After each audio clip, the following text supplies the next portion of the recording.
অস্ট্রেলিয়ার বিশাল জলাশয় থেকে ট্রাকে করে টনকে টন তাজা মাছ তুলে এনে সোজা মাটির নিচে পুঁতে দেওয়া হচ্ছে।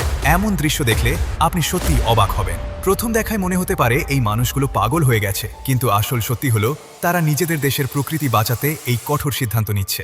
এই মাছ আর কিছু না, আমাদের চেনা তেলাপিয়া। অবিশ্বাস্য শোনালেও অস্ট্রেলিয়ার সরকার প্রতি বছর কোটি টাকা খরচ করে এই তেলাপিয়া ধ্বংসের বিশেষ অভিযান চালায়। তেলাপিয়ার সবচেয়ে বড় সমস্যা হলো এরা খুব দ্রুত বংশবৃদ্ধি করে আর যে কোনো পরিবেশে সহজে টিকে থাকতে পারে। পরিষ্কার পানি থেকে কাদা পানি, সব জায়গাতেই তেলাপিয়া অনায়াসে বেঁচে থাকে।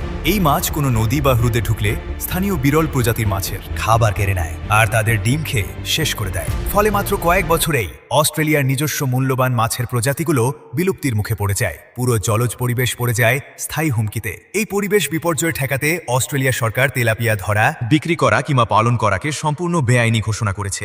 এমনকি বড়শিতে তেলাপিয়া ধরা পড়লেও সেটাকে আবার পানিতে ফেরত দেওয়া যায় না, ধরা পড়া মাত্র মেরে ফেলতে হয় অথবা সরকারের কাছে জমা দিতে হয়। সরকারি বিশেষ টিম নদী থেকে কোটি কোটি তেলাপিয়া ধরে ট্রাকে করে নির্জন জায়গায় নিয়ে মাটিতে পুঁতে ফেলে, যাতে নদীর পরিবেশ ঠিক থাকে। একটা বিদেশি মাছের প্রজাতি প্রকৃতির খাদ্য শৃঙ্খলে কতটা ক্ষতি করতে পারে, অস্ট্রেলিয়ার এই ঘটনা তার এক জ্বলন্ত উদাহরণ। নিজের দেশের জলজ জীব বৈচিত্র্য বাঁচাতে এত বড় সিদ্ধান্ত নেওয়া সত্যিই সাহসী কাজ। কোটি টাকার মাছ নষ্ট হলেও তারা পরিবেশ সুরক্ষাকে সবসময় আর্থিক লাভের চেয়ে বেশি গুরুত্ব দিচ্ছে। পরিবেশ সচেতনতার এই নজির বিশ্বের অন্য দেশগুলোর জন্য একটা দারুণ শিক্ষা হয়ে থাকছে।